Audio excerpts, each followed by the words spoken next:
আমাদের নৈতিক গল্পের দেশে একটি দরিদ্র পরিবার ছিল। সেই পরিবারে হঠাৎ একটি মেয়ে সন্তান জন্ম হলো। জন্ম হওয়ার পরই মেয়েটি খুব অসুস্থ হয়ে পড়ে। বাবা তাকে কুলে করে সেই গ্রামের হসপিটালে নিয়ে যায়। অনেক টাকার প্রয়োজন হয়। বাবার যা অল্প সম্পদ ছিল সবকিছু বিক্রি করে ফেলে। মেয়েটি সুস্থ হয়ে ওঠে। মা এবং বাবা মিলে মেয়েটিকে আদর যত্ন করে বড় করে। মেয়েকে স্কুলে পড়ায়, কলেজে পড়ায়। কোনো এক সময় মা বাবা বৃদ্ধ হয়ে যায়। মেয়েটি পুরোপূর্ণভাবে যুবতী হয়ে যায়।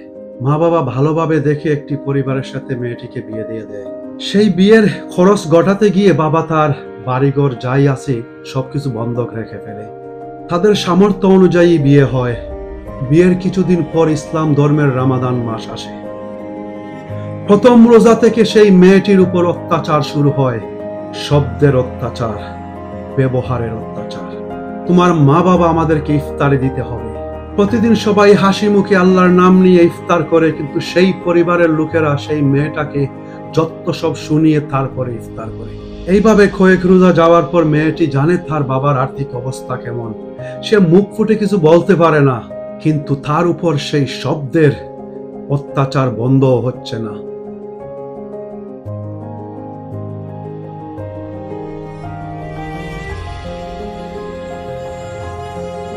কোনো একভাবে বাবা খবর পায় ইফতারি দেওয়ার জন্য মানুষের কাছে টাকা রয়েছে। বাবাকে অনেকরা জ্ঞান দেয়, কিন্তু টাকা কেউ দেয় না। মেয়ের উপর এই ধরনের অত্যাচার হচ্ছে, এইটা শোনার পর সেই বৃদ্ধ বাবা তার বুকের মধ্যে একটা ব্যথা ফিলিং ফেলে। তার জন্য শ্বাস বন্ধ হয়ে যাচ্ছে। তাকে নিয়ে হসপিটালে যাওয়া হয়। বাবা হসপিটালেই মারা যায়। সবাই দুঃখ প্রকাশ করে। এর কিছুদিন পর ঈদ আসবে। সবাই ঈদের জন্য আনন্দ ফুর্তির প্রস্তুতি নিচ্ছে, কিন্তু সেই মেয়েটার উপর আবার শুরু হয়েছে অত্যাচার। সবার শ্বশুর বাড়ি থেকে ঈদের কাপড় আসছে, এইটা আসছে, সেইটা আসছে। আমার শ্বশুর বাড়ি থেকে কিছু আসছে না। আমার বেয়াই আমাকে কিছু দিচ্ছে না, আমার বেয়াইন আমাকে কিছু দিচ্ছে না। বিভিন্ন ধরনের কথাবার্তা শোনানো হচ্ছে এই মেয়েটাকে। মুখ ফুটে কিছু বলতে পারতেছে না। মেয়েটা সবকিছু একা একা সহ্য করে যাচ্ছে। কোন একভাবে সেই মেয়ের গ্রামের পাড়াপড়শির একজন মহিলা এসে মেয়ের মাকে সব খুলে বলে। মেয়ের মা কি করবে? মেয়েকে খুশি করতে তার সেই বাড়িটা বিক্রি করে দেয়। সেই টাকা দিয়ে অনেকগুলা ঈদের জামা কাপড় কিনে মেয়ের বাড়িতে একটা রিক্সা তুলে পাঠায়।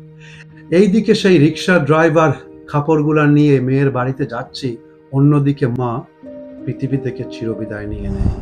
মেয়ে কান্না করে, তার দুঃখ প্রকাশ করে। তখন শাশুর বাড়ির আত্মীয় স্বজনরা আসে তাকে সান্ত্বনা দিতে। মেয়েটি আস্তে করে তার চোখের জল মুছে, দু চোখ লাল করে সবার দিকে তাকিয়ে থাকে। সে ঘর থেকে বাইরে যায়, ডেকে গ্রামের সব সম্মানিত লোকদেরকে এক জায়গায় দাঁড়া করে আর সবাইকে একটা প্রশ্ন করে। সে সবাইকে বলে, আমার বাবা এবং আমার মায়ের মৃত্যু হয়নি, ওদেরকে হত্যা করা হয়েছে। আর ওদের হত্যাকারীরা হচ্ছেন আমার শাশুর বাড়ির লোক। আমি আপনাদের কাছে এইটার সঠিক বিচার চাই। তাহলে আমার প্রিয় ভাই ও বোনেরা, আমাদের আজকের এই ছোট্ট নৈতিক গল্প থেকে যদি আমরা কিছু বুঝতে পারি আর এই মেয়েটির প্রশ্নের উত্তর দিতে পারি, অবশ্যই আমরা কমেন্ট সেকশনে জড়িত হয়ে যাব। আপনাদের কাছে কি মনে হয়? এটা কি আসলেই হত্যা ছিল নাকি অন্য কিছু? আর যদি হত্যাই হয়ে থাকে তাহলে আর কতদিন এইভাবে আর কতদিন চলবে? আসসালামু আলাইকুম।